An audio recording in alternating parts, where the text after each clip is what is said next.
Okay, so in our previous video, we have discussed about the electric field intensity at a point due to an electric dipole. Now, what will be the torque experienced by a charge or by charges, because there are two equal and opposite charges in case of the dipoles. Dipole is the pair of equal and opposite charges. Here we have a dipole. AB is the dipole, which is separated by small distance 2a, and one of the charges is here minus q and another is plus q. These two charges are separated by this small distance, which I have taken here. It's 2a. It's a 2a distance, and this whole system becomes the dipole. Okay, what's the torque experienced by a dipole placed in the uniform? What's the uniform electric field here? Here I have written a word, that is uniform electric field. Somewhere I have written here. Okay, that what is the uniform electric field? Uniform electric field means, uniform means same. Okay, if everywhere the electric field is same in a field, then we can say that particular field is the uniform electric field. Okay, uniform electric field is that field at every point of which the electric field is same. So it is a uniform now. Okay, uniform electric field. Whenever you put a dipole in the, you place a dipole actually. If you place a dipole in uniform electric field, then what will happen? Then how much force is, how much torque is experienced by that particular dipole? We will discuss in this video. Okay. Firstly, we take a dipole which consists of the two charges which are separated by the small distance 2a. I have written here. Okay, let E be the electric field intensity, which is uniform everywhere, because it is the uniform electric field. So electric field will be everywhere same. Okay, same electric field will be there.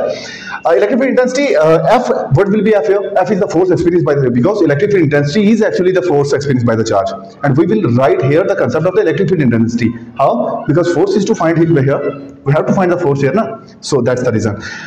Now let E be the electric field intensity. F is the force experienced by the charge, as I already told you. So drop a perpendicular BC on C. Here you can see that BC is the perpendicular that is dropped on point C. A line that makes the angle of 90 degrees is the perpendicular. Okay, perpendicular to another line. You know, if one line is perpendicular to the other one is perpendicular to the first, then both of them will be the mutually perpendicular to each other. Okay. Yes, here it is the perpendicular on C. BC is the perpendicular on C. Okay, we can find, because it becomes here one of the angle is 90 degree, na? So if one of the angle in a triangle is 90 degree, then we can say that particular triangle is the right triangle. And one more thing you have to remember is that no two angles can be 90 degree, because a triangle can have the three angles.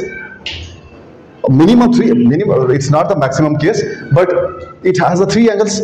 Okay, if one angle is 90 and another is also 90, it becomes 180. Whole the sum of the, all the angles of a triangle is 180, and two angles are becoming 80. Then what will be the third angle? So third angle can't be 0. Okay, to become a triangle, one angle is 90 degree, and here it's right angle triangle. Why? Because one of the angle is 90 degrees. So it is what? It is a right angle triangle. Okay, in right angle we have already studied in class 10th.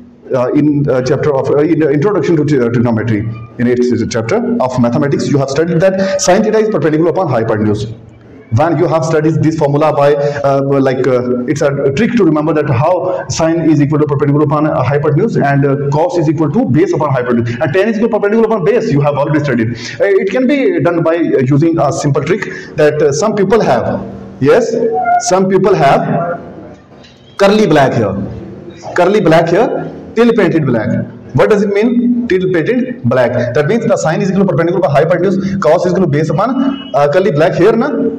It's curly black here, base upon hypotenuse, it's tan is equal to perpendicular upon base. This was the trick that you have already studied in class 10th, and from that you have you came to know that sine theta is equal to perpendicular upon hypotenuse. And now what's the sine theta? Sine theta is sine theta, and the perpendicular is what here? Here perpendicular, I have dropped this BC perpendicular on point C. Okay, this is the point C, and I have dropped this perpendicular. So this is BC. So BC is the perpendicular, and what is the hypotenuse here? This is perpendicular. This is the base, and there's no need of base, because sine theta is equal to perpendicular upon hypotenuse. So hypotenuse is here, this line. You know, in a right angle triangle, the longest side is called the perpendicular. The height wise, this line, you can't say that a height wise. Perpendicular is actually the side which is just opposite to the angle. It is the angle.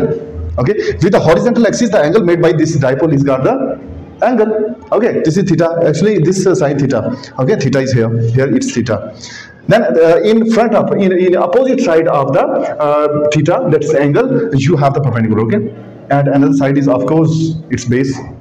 And one of the longest side is also called as the hypotenuse, okay? Hypotenuse, perpendicular, base, you know all about it now. Okay, this is right angle triangle. And now what's the hypotenuse? Hypotenuse 2a. I have written AB. Hypotenuse AB, and AB is 2a. Here I will write that also, but now you have to put the only values, and after cross multiplying you can take it as sine theta AB is equal to BC, or BC is equal to sine theta AB, or AB sine theta. It's the cross multiplication, nothing else. Okay, now after that we know that the torque is given by, you know what's torque? Whenever two equal and opposite forces make a couple, that rotation of the couple is called as torque. You have here seen that these two forces equal and opposite. One of them is a plus QE, another one is minus QE, and plus and minus are opposite to each other. Then what can you say about the force? Because the charges are equal and opposite. If charges are equal and opposite, then you can say that force experienced by them will, or force generated by them will be also same. But in opposite direction, yeah, it is in opposite direction. And what does it become? When the two forces are equal and opposite, they form the couple.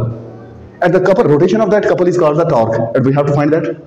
So in mathematically, you can also write that torque is equal to force into perpendicular distance. Then force into perpendicular distance, torque is equal to force into perpendicular distance. Force due to the charge minus Q is equal to minus QE. How force is QE? You have studied in electric field intensity that electric field intensity is given by the force experienced by a charge. Yes, at that point, electric field intensity at a point is the force experienced by the charge at that point. Okay, is equal to F1 Q. Here we can write F1. There is nothing in the denominator, so we can write 1 here. Okay, F1 is F, QE. So force is QE. Yes, force is equal to QE. But it's due to the minus Q, so minus QE plus Q plus Q. Okay. So torque is a force into perpendicular. What's force? Force is QE. Yes, here it's written. Okay, it's minus QE or plus QE, but it's QE. Here it's QE. Okay, force is equal to QE. In place of force, you can write QE. Okay, perpendicular distance is BC. BC is the perpendicular distance, and value of the BC is AB sine theta. You can write in place of AB 2A. Okay, you can write 2A in place of AB. Here I have written here QE AB sine theta. Yes, AB is equal to 2A, so I have written here 2A sine theta. QE. I can exchange that because commutative law hold in multiplication. Okay, 2 multiply 3 is equal to 3 multiply 2. 2 multiply 3 is equal to 6, and 3 multiply 2 is also equal to 6. So it doesn't matter that where you are writing in multiplication. So here it is E into Q into 2A sine theta. From here Q is exchanged to another place because we have a formula that you have already studied about the electric dipole moment, that P is equal to Q into 2A. In my previous videos, you have studied about the electric dipole moment, and where I have already told you that it is P is equal to Q into 2A. Okay, it's the product of one of the charge and also the distance separating the two charges. That is here 2A. P is equal to Q into 2A. So Q into 2A is B. Then you are thinking now. What are you thinking now? You will be thinking about that. Where is the sine theta? Sir, here sine theta is written.